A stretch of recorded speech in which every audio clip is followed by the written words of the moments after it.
Hello all, welcome to American Academy for Financial Management. I am Kareem Lakhani. Today I am going to answer one more question. What are the key instruments used by central bank to implement monetary policy? Can you explain the fluctuations and mechanism behind tools such as interest rates, reserve requirements, and open market operations? So let's understand this. हमको पता है, हमने पहले भी ये चीज discuss की हुई है कि जो आरबीआई होता है, which is the central bank of India, just like RBI, any central bank, okay, her country का एक सेंट्रल बैंक होता है और वो सेंट्रल बैंक रिस्पॉन्सिबल होता है मॉनेटरी पॉलिसी डिजाइन करने के लिए. Now what is monetary policy? Monetary policy is all about controlling and managing the money supply.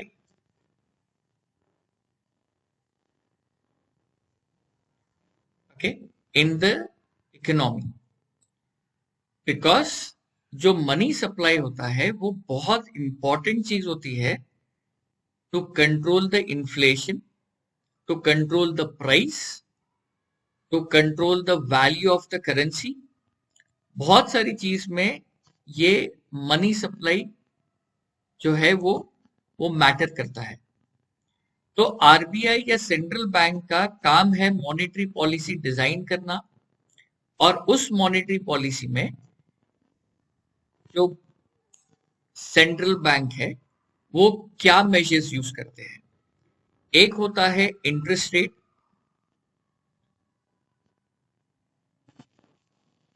दूसरा होता है द रिजर्व रेशियोस, और तीसरा होता है ओपन मार्केट ऑपरेशन. सो हम एक एक करके बात करेंगे. पहला, इंटरेस्ट रेट. आरबीआई पूरे कंट्री में इंटरेस्ट रेट को मॉनिटर करता है और उसको कंट्रोल करता है. जब इंटरेस्ट रेट बढ़ता है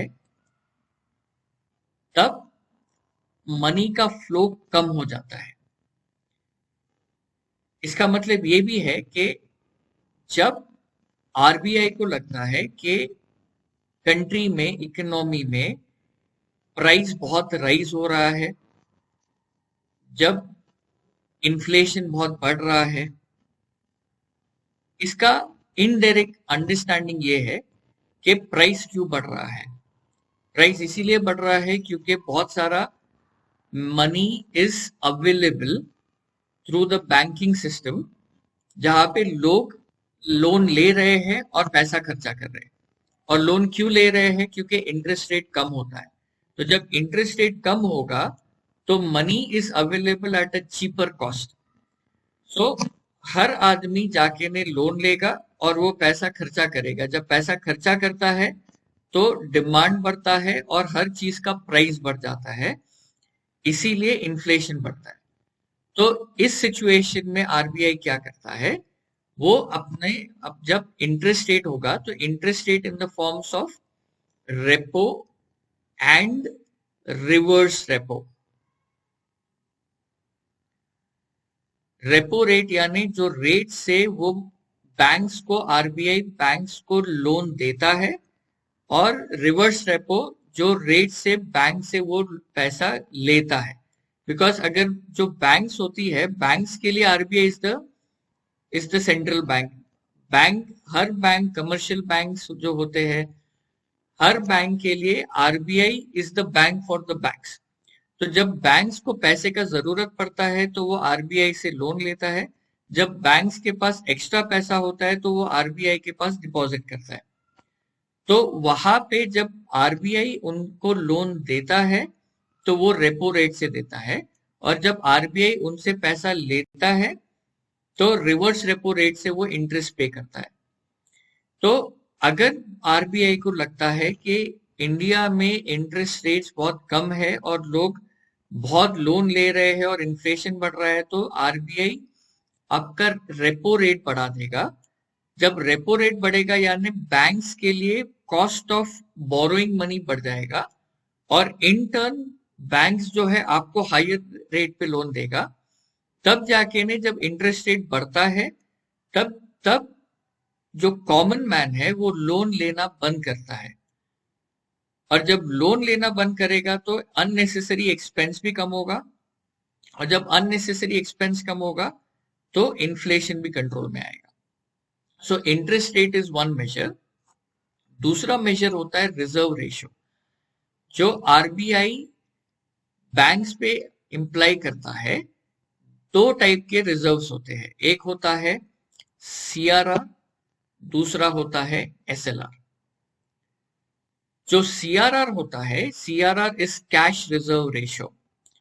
अगर बैंक के पास कुछ डिपॉजिट आता है, समझो 100 रुपीज का डिपॉजिट आता है, तो आरबीआई एक इंप्लाई करेगा बैंक्स को कि आपको अराउंड 4 to 5% जो पैसा आपके पास आ रहा है वो आरबीआई में जमा करना पड़ेगा, आपको डिपॉजिट करना पड़ेगा।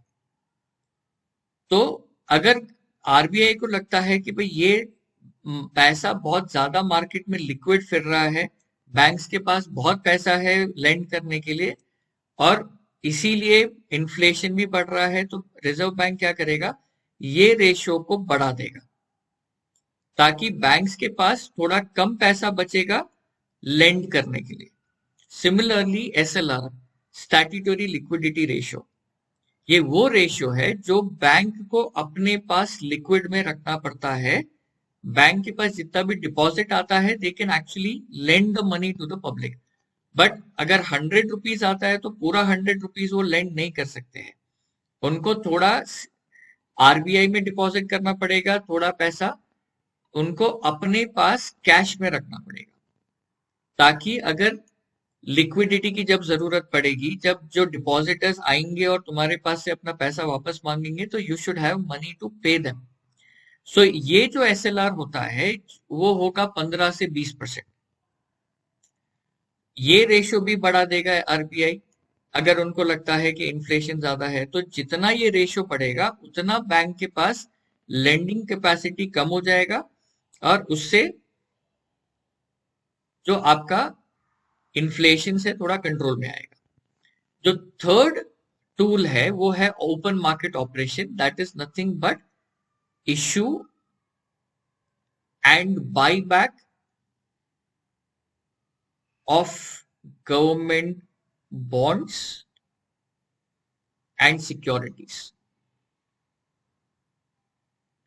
तो जैसे गवर्नमेंट टाइमली जो मनी मार्केट इंस्ट्रूमेंट्स में अपने बॉन्ड्स निकालता है, जैसे टी बिल्स है, ट्रेजरी बिल्स है, या लॉन्ग टर्म गवर्नमेंट बॉन्ड्स है, तो जहां पर गवर्नमेंट को लगेगा या आरबीआई को लगेगा कि मार्केट में लिक्विडिटी बहुत बढ़ गया है, बहुत पैसा रोटेशन में आ रहा है जिसकी वजह से इन्फ्लेशन बढ़ रहा है, तो वो लिक्विडिटी को सक करने के लिए गवर्नमेंट अपने बॉन्ड्स मार्केट में उतारेगा। RBI will come with some new bonds, और वो बॉन्ड्स को जब पब्लिक खरीदती है यानी अपना एक्स्ट्रा सरप्लस पैसा गवर्नमेंट को या आरबीआई को देती है, तो उससे जो एक्स्ट्रा की लिक्विडिटी है वो आरबीआई मार्केट से लेके ने अपने पास रख लेता है। तो इससे भी जो मनी एक्स्ट्रा लिक्विडिटी है वो कंट्रोल में आता है, इससे इन्फ्लेशन भी कंट्रोल में आता है। सो ये 3 मेजर होते हैं जिसकी वजह से जो मॉनेटरी पॉलिसी है, जो मनी सप्लाई है, वो मैनेज होता है, वो कंट्रोल होता है बाय आरबीआई। ये 3 मेजर्स बहुत बहुत क्रूशियल होते हैं, एंड आरबीआई डिसाइड करता है कि कौन से टाइम पे कौन सा मेजर उनको यूज करना है। Thank you.